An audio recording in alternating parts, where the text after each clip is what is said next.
Hola, buenas amigos. Hoy tengo una persona muy especial, se llama Salim y tiene un canal muy interesante que dejaré el enlace aquí abajo, se llama Flecha Antigua. Hola Salim, ¿qué tal? ¿Cómo estás? Ya, Conor, para mí es un placer contactar contigo y bueno, estar aquí en tu canal compartiendo con todos estos temas interesantes que tú nos compartes.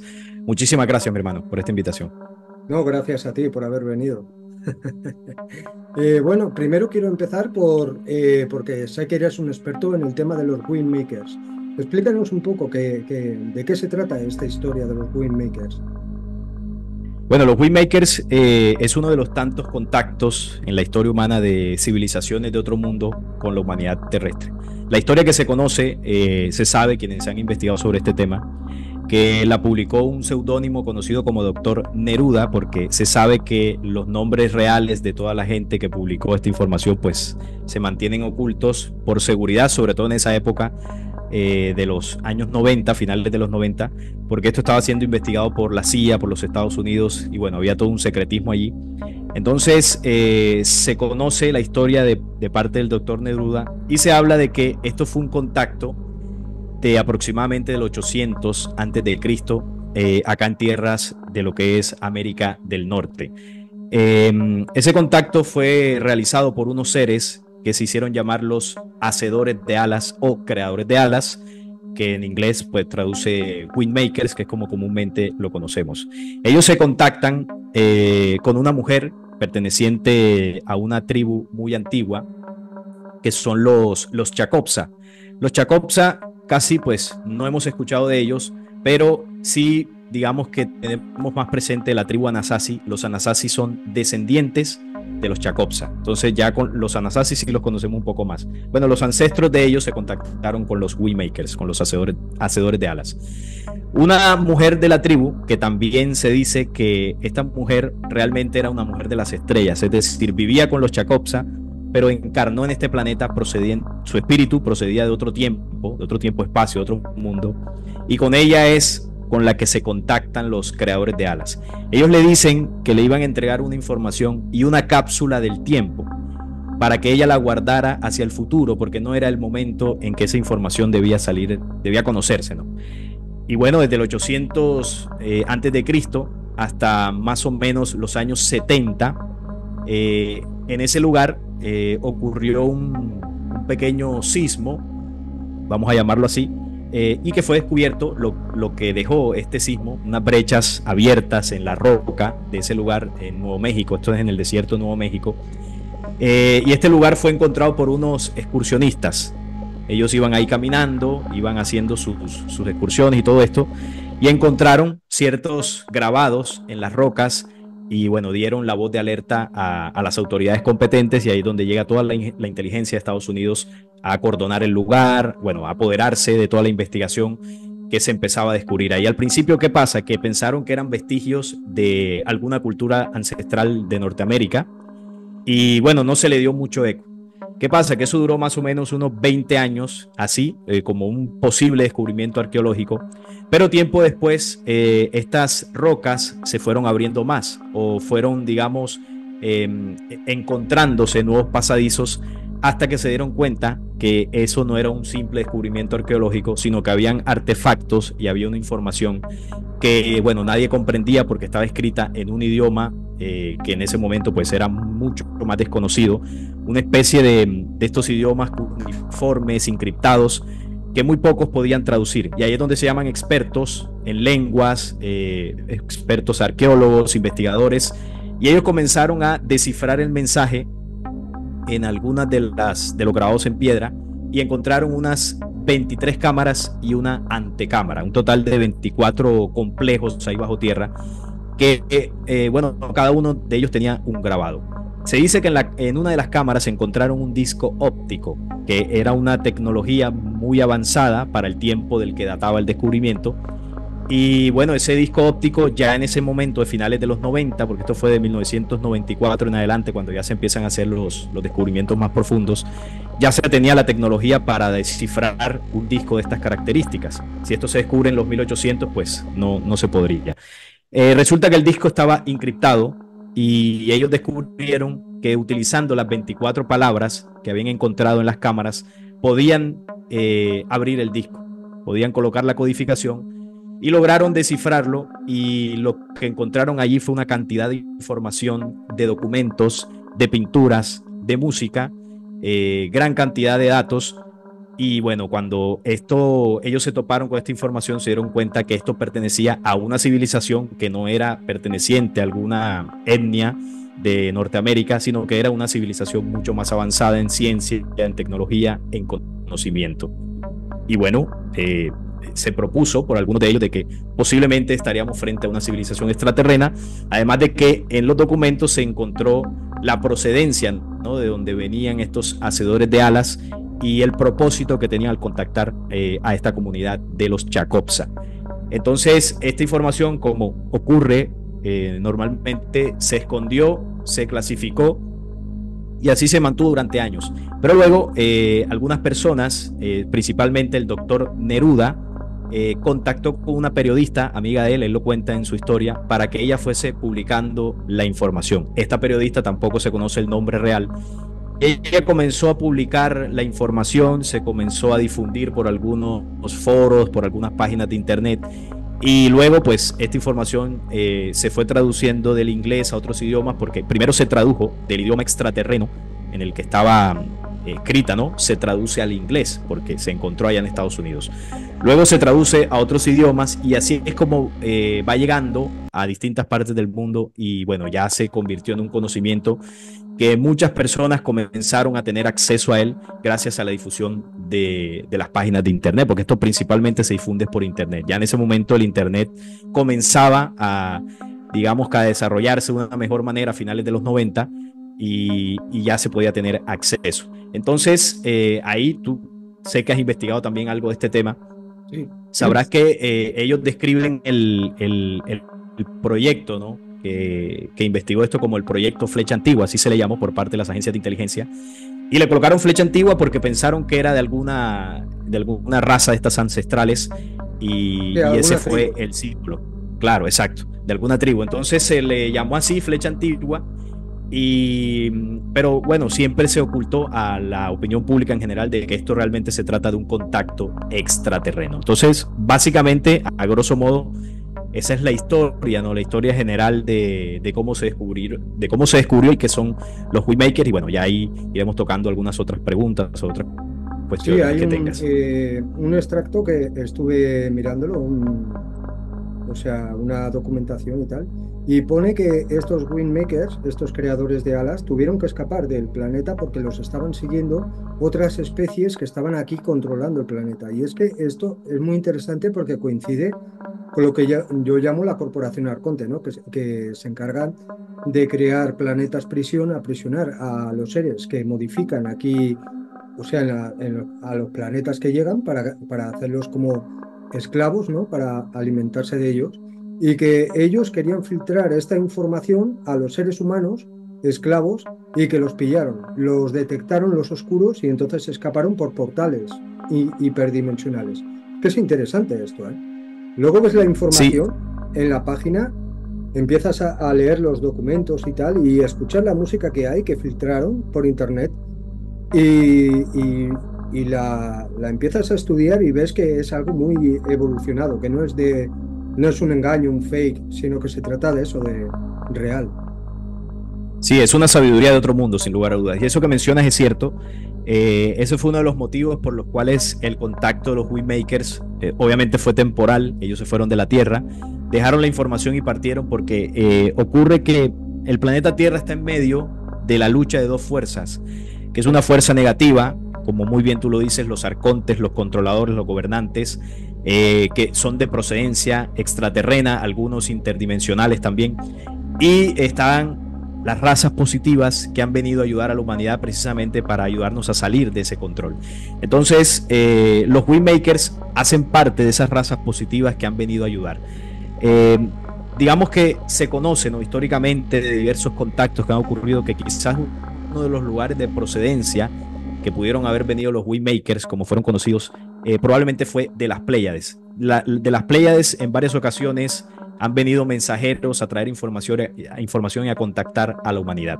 Entonces, razas de estas de arcontes, como los draconianos, por ejemplo, que provienen de constelaciones como de Draco, que son reptiles, vienen en lucha ancestral contra estas batallas de seres humanos estelares que, bueno, son todo lo contrario a estos seres oscuros. Entonces, claro, ellos saben de la presencia de distintas razas positivas que han venido a contactar y han buscado siempre impedir que el contacto se dé, que la información se dé. Entonces, los hombres positivos de las estrellas lo saben, saben que su contacto debe ser temporal, porque si no, se generaría aquí un enfrentamiento que evidentemente al quien menos le convendría esto sería la humanidad, porque sabemos todo el control que hay acerca de que la vida extraterrestre no existe, y los hombres de las estrellas positivos no quieren violentar ese albedrío del desarrollo espiritual e intelectual del ser humano, y tampoco del lado oscuro se quiere que esto se sepa porque ellos son de procedencia extraterrestre y además se esconden aquí. Entonces esto generaría un choque importante.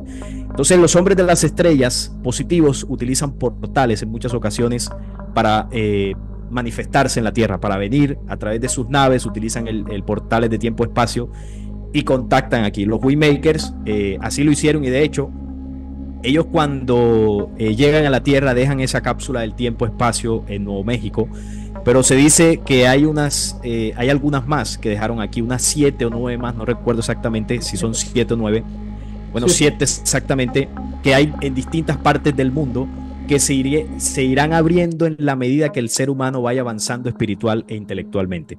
Esta, que es la más conocida, la de Estados Unidos, se abrió en los años 90 de manera definitiva porque estábamos preparados con la tecnología y el conocimiento y el avance espiritual para comprender el contacto, que era lo que te decía del disco óptico. Si esto sucede 100 años atrás, pues no hubiese valido de nada porque no tendríamos ni idea cómo descubrirlo. Tuvo que ser ahí, y ellos lo saben, y esto es un plan programado. Las otras cápsulas de tiempo-espacio se irán abriendo. Se irán abriendo porque hay más conocimiento, hay más información que la humanidad necesita saber. De hecho, se dice que otra posible cápsula que se habría abierto tiempo antes fue a mediados del siglo pasado con los descubrimientos de textos apócrifos. Recordemos que los descubrimientos de Qumran se dice que se descubrieron por casualidad. Unos pastores beduinos iban ahí pastoreando a sus animales, y en una cueva encontraron las vasijas donde estaban los textos de Qumran. Se dice que esto es probablemente una cápsula del tiempo donde fueron protegidos los textos apócrifos para que no fuesen suficientemente manipulados o tergiversados por estos arcontes, porque en los textos apócrifos hay una información vital para la comprensión de muchos misterios, ¿no?, que consideramos hoy en día. Así que ese dato también es importante. Los de Nag Hammadi. Los de Nag Hammadi, sí. Porque ahí sí que hablan los gnósticos de estos arcontes y del control total que tienen sobre la Tierra, y del demiurgo, que sería totalmente Yahvé, Jehová, estas entidades controladoras, que habría más de un demiurgo, porque ellos te explican el demiurgo que hay en esa zona, en la zona de Israel donde estaban ellos, los gnósticos, pero luego sí, es uno de ellos. Claro, luego sí. hay más demiurgos, que son jefes, comandantes, que lideran grupos de control sobre los esclavos de la tierra de la antigüedad.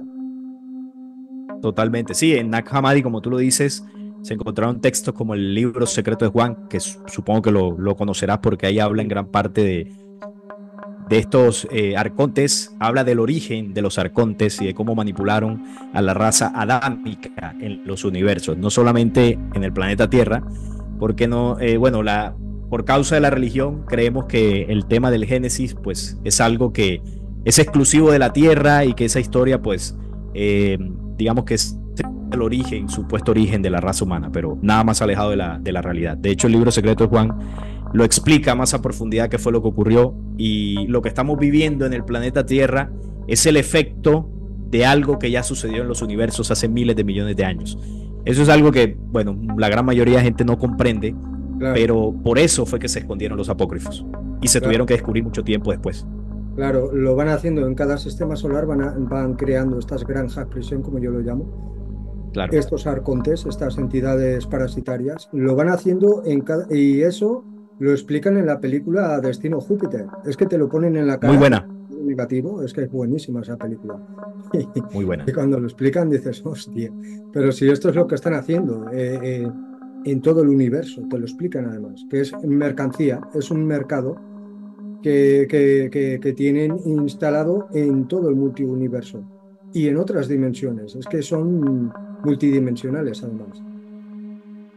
Muestran todas las razas en la película y qué función tiene cada raza, de Exacto. acuerdo a la jerarquía. Se muestran ahí pues a los reptilianos como de los que más tienen poder dentro de estas jerarquías, y los grises, que comúnmente conocemos, se encargan un poco más del trabajo sucio, ¿no? Las abducciones, recopilar muestras, control mental. Es muy buena esa película, Destino Júpiter. Sí, porque los grises serían robots biológicos que utilizan estas entidades de mayor rango para acceder a los planetas, a los mundos físicos y hacer estos trabajos. Y también los utilizan como, ¿cómo se llama? Como drones Sí. biológicos, porque tienen una tecnología muy evolucionada, que claro, el ser humano no lo entiende, no lo comprende, pero es, o sea, que tienen mucha tecnología, son muy avanzados. Sí, y además eso que mencionabas de que obviamente hacen la granja humana, ¿no? En cada sistema solar donde han invadido, siempre es el mismo patrón de control, ¿no? Al llegar a los planetas manipulan al ser humano, establecen sus poderes de control y siempre replican como objetivo final el tema de controlar absolutamente el mundo, instaurando un programa que, bueno, aquí conocemos como el orden mundial al final de todo esto, y coronar a un líder, ¿no? A un líder que sería el líder el arconte mayor, el espíritu oscuro mayor, que se conoce en corrientes místicas como el rey de los demonios o el rey Salomón. El espíritu Salomón es el que va a encarnar en un cuerpo físico aparentemente humano, que es lo que la profecía bíblica llama como la bestia, ¿no? El anticristo. Realmente es la encarnación del mal. Se dice incluso que una de las cosas por las que trabaja el CERN, el acelerador de partículas, es abrir el portal que permitirá la encarnación del anticristo en el cuerpo físico que ya seguramente tienen preparado Sí, para poder, digamos, contener esa entidad. Y el ser les serviría como este experimento, esa máquina que les permitiría traer de esa otra dimensión a un ente tan poderoso como lo es el espíritu Salomón. Entonces, de hecho, ahora estamos en medio, ¿no?, de lo que es el fenómeno del eclipse, un fenómeno espectacular astronómico, y quizás puedan aprovechar la penumbra del eclipse, las energías que se mueven, que en culturas ancestrales también se hacían rituales en medio de eclipses. Ellos saben cómo manejar estas energías y estos portales, y algunos dicen que es posible que el 8 de abril se vaya a encarnar el espíritu Salomón en el cuerpo que hacia futuro, no sabemos cuánto tiempo hacia futuro, se vaya a presentar como el líder mundial. Entonces es un dato que no es menor y que es interesante que lo comentemos porque es totalmente es probable. interesante, ¿eh? Sí, sí, eso que has comentado es interesante porque además es que aprovechan los eclipses para acceder a estas entidades y seguramente con la activación mañana del CERN y la misión de la NASA que se llama APEP, que es una entidad reptiliana, vayan a acceder a esta entidad mayor, este arconte mayor, este jefe que lo están esperando, eh, para, para que encarne en el planeta y pueda liderar a los que están aquí, a los controladores que están aquí en el planeta Tierra. Sí, sí, Sí, seguramente. Y hay algo muy interesante que, como te comentaba, fue uno de los primeros videos que vi de tu canal, que es el portal de Jerusalén. sí. Eh, Mucha gente se pregunta por qué el interés casi que enfermizo, ¿no?, del pueblo hebreo de querer reconstruir su templo, el tercero, ¿no?, por tercera vez. Y se cree que, bueno, es un amor religioso hacia su Dios, es una devoción religiosa, y en general no se comprende lo que es. Cuando hablamos desde el primer templo, Jehová especifica las condiciones que debe tener el templo y sobre todo el lugar, que es el monte Moriah. En diversas leyendas muy antiguas de este mismo pueblo, se dice incluso que el lugar que eligió Jehová para, bueno, no que eligió Jehová, que eligió Caín y Abel para ofrecerle la primera ofrenda a su Dios, fue en tierra de Moriah, que fue donde se le sacrificó el primer animal a Jehová, que fue por parte de Abel, que fue la ofrenda que le gustó, y por eso Caín sintió celos y luego lo asesinó. También se dice que en tierra de Moriah fue donde Abraham iba a sacrificar a su primogénito para mostrarle obediencia a su Dios, y luego él lo impidió y le dijo: no lo hagas. El ángel lo impidió, y se dice que fue en tierra de Moriah. Incluso se dice dentro de estas historias que en tierra de Moriah fue donde Jehová tomó la tierra, el polvo de la tierra, para crear al hombre. Imaginémonos entonces toda la mística que hay detrás de esa ciudad de Jerusalén, que antes no se llamaba Jerusalén. De hecho, los primeros registros que se tienen era la tierra de Salem. También se dice que se llamaba Jireh Shalem, que bueno, traduce algunas cosas que son muy significantes para ellos allá en Israel. Pero lo cierto es que Yahvé les pidió ese lugar porque, como tú lo dices en este video y en otros que has tocado, ahí hay un portal muy importante, que es un portal natural de la Tierra. La Tierra tiene distintos puntos energéticos, y este es el portal de Medio Oriente. No es que quede solamente en la ciudad de Jerusalén, queda en Medio Oriente. Es un portal obviamente grandísimo, pero que es aprovechado por los distintos templos que hay en esa zona, sobre todo en Jerusalén. Jerusalén, digamos que es una parte central de este nodo energético, y el templo, con toda la sabiduría masónica, los símbolos masónicos, tiene las dimensiones, tiene las características para el manejo energético.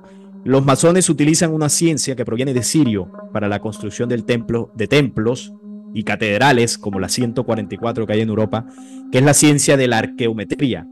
La arqueometría es la ciencia que ellos han empleado a través de arcos, cúpulas, vitrales, columnas, agujas, distintos artilugios que con base en eso construyen las catedrales. Y todo esto tiene el único propósito del manejo energético y de aprovechar las energías sutiles de los meditantes, tanto para absorber energía como para dirigir energías a través de las antenas. Ellos primero la acumulan en las cúpulas que tienen las iglesias, y a través de las antenas que están en el exterior, digamos que dirigen esa energía a complejos, o más bien estructuras invisibles al ojo humano, que están sobre catedrales, sobre montañas, sobre pirámides, y ahí condensan la energía para alimentar a las entidades interdimensionales que, bueno, manipulan aquí en el planeta Tierra. Entonces, eso sucedió desde el primer templo de Salomón.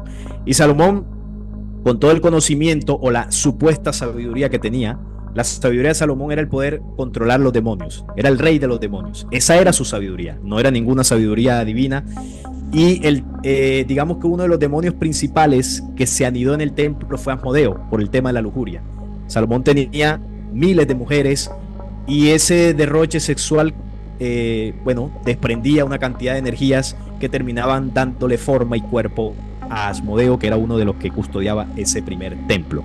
De hecho, hay una información que es muy llamativa, que tiene que ver con el paralelismo que hay entre los tres templos de Jerusalén y los tres primeros logosoles, o más bien chakras, como se conoce en Oriente, del ser humano, ¿no? Ser humano, sabemos que en Oriente se dice que está compuesto por 7 dimensiones o 7 chakras, y el primero de ellos tiene que ver con las energías sexuales del ser humano. Bueno, el primer templo se construye haciendo un paralelismo con la distorsión de las energías sexuales de la humanidad. Por eso Salomón era muy promiscuo, como lo es en general, o lo somos en general como humanidad. Eso es un defecto que desafortunadamente hemos caído en eso por causa de la manipulación arconte también. Claro. El segundo templo tiene un paralelismo con el segundo chakra, que maneja sobre todo la parte emocional. Y recordemos que el segundo templo fue una situación muy compleja para el pueblo hebreo, porque primero el dolor de la destrucción del primero, luego se los llevan exiliados unos 70 años a Babilonia, y ellos, cuenta su historia, que sufrieron todo ese exilio, y luego se les permite retornar, y cuando reconstruyen el segundo templo no era igual que el primero, no tenía la misma gloria ni el mismo tamaño que el primero. Y se dice que esto fue una situación traumática emocionalmente hablando para el pueblo hebreo. Pues es el mismo paralelismo de cómo están las emociones humanas en cuanto al segundo chakra. Y el tercero, que sería el tercer templo, el tercer chakra, en Oriente y en varios conocimientos se habla que maneja la parte mental, pero sobre todo cuando está distorsionado, tiene que ver con las gulas, los vicios, es decir, la acumulación de energías contrarias. Y es lo mismo que va a pasar en el tercer templo. El tercer templo va a ser la acumulación de entidades, de energías contrarias al final del tiempo, empezando por el anticristo y terminando por el portal que se va a abrir allí después de 3 años y medio de sacrificios, cuando él reanude el sacrificio en el templo. Los sacrificios de animales van a ser el caldo de cultivo para que ese portal esté listo y poder traer todas las entidades que están atrapadas en Sirio, en Orión y en algunos otros lugares de donde proceden estas razas. Entonces ese punto es importante porque tú también lo has tocado en tu canal y bueno, esto es algo que la gran mayoría de gente no conoce. Sí, sí. Es muy interesante porque es que además ellos ya como conocen estas energías, cómo funciona el mundo energético y tal, ya hacen coincidir los templos, todo lo que construyen para sus deidades arconte sobre estos puntos energéticos, sobre estas líneas ley, estos cruces de líneas ley que son naturales en el planeta y también funcionan como portales hiperdimensionales que por ahí acceden estas entidades, que era por donde accedía Yahvé, Jehová y en otras partes del planeta. Estas entidades acceden por portales, que la gente se piensa que los alienígenas vienen de otros sistemas solares y tal, pero es que estas entidades lo que hacen es cruzar estos portales de espacio-tiempo y también vienen de otras dimensiones, o sea, pueden habitar también en otras dimensiones aparte de los mundos de donde proceden. O sea, Sí, digamos que, como lo mencionas, tienen o han tenido, porque digamos que de los mundos de donde proceden, vinieron y llegaron hace mucho tiempo y tienen la capacidad, como tú lo decías, también de viajar en dimensiones. Tienen el conocimiento para hacerlo y el ser, pues, es parte de esa tecnología que ellos tienen. Lo que pasa es que se dice que es para otras cosas, ¿no? Para investigar las claro, partículas y todo este cuento, pero sabemos que no tiene nada que ver con eso. Y eso dentro de poco la humanidad se va a dar cuenta, sí, porque con estos experimentos que están haciendo van a pasar cosas aquí, sí, van a cosas pasar extrañas. cositas, sí. Además se pueden, bueno, ya se están viendo muchos avistamientos de objetos volantes, o sea, naves, ovnis, luego también se ven imágenes y seres, entidades que aparecen en varios puntos del planeta. O sea, que están haciendo estos experimentos como la película Stranger Things, que abren un portal y desde ahí empiezan Sí, a acceder estas entidades, arcontes. Bueno, totalmente. Sí, y tienen el conocimiento de todas estas energías, de todas estas dimensiones, porque fue traído por ellos mismos. No es algo que la humanidad se haya inventado como tal, todas estas ciencias. Salim, encantado de haberte tenido aquí en el canal y de toda esta gran información que tienes y ya seguiremos tratando más temas, haremos más programas, ¿vale? Claro Y que sí. bueno, sobre todo a toda la comunidad, ya les pido que se suscriban a su canal, que es muy interesante, verán toda la información que tiene Salim. Y Muchísimas gracias. un gran abrazo, Salim. Muchísimas gracias por la invitación, Jaconor. Placer haber estado aquí compartiendo contigo. Un Gracias abrazo. por haber venido. Gracias a ti.